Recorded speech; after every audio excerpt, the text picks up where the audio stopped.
Hi everyone, welcome to Virtual Views Film Vault Summer Camp. I'm your host, Ashley Swinnerton, Collection Specialist in the Department of Film here at the Museum of Modern Art.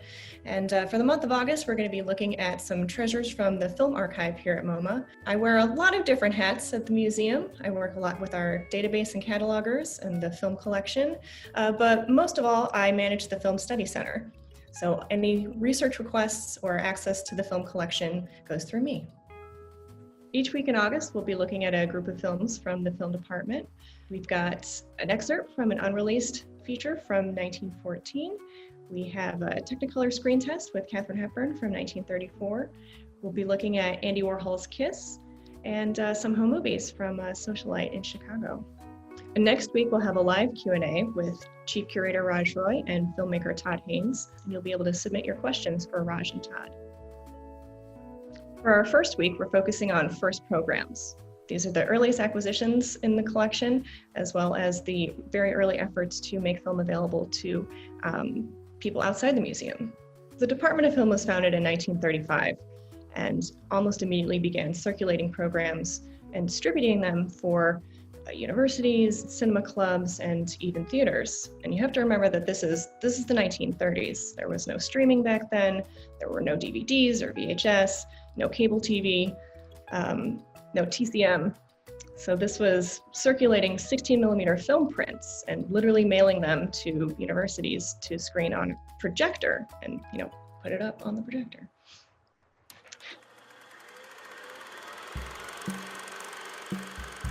So this week we're going to be looking at The Flying Train, which is a mutoscope short from the Biograph Company, produced in 1902. The Flying Train is a really incredible look at Vohwinkel, Germany, and their suspended train. It's literally suspended.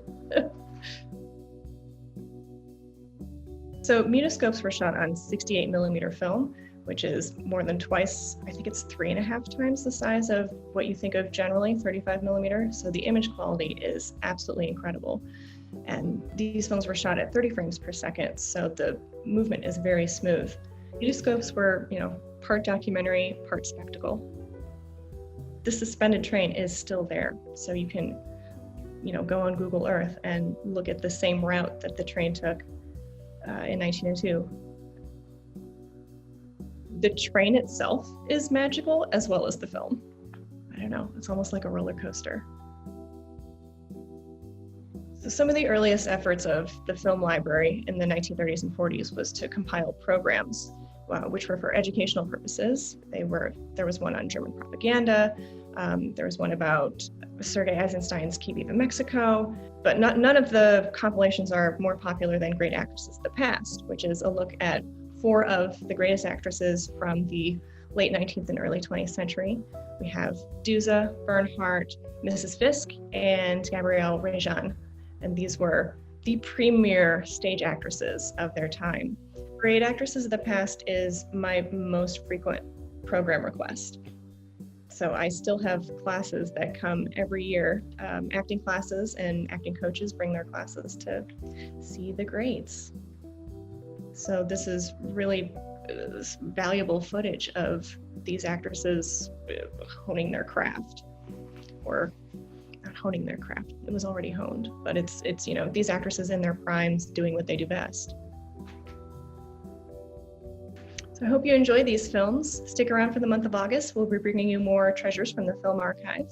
Next week, we'll be exploring the topic of preservation and hosting a live Q&A with Chief Curator of Film Raj Roy and filmmaker Todd Haynes. So I hope you stick around and see you next week.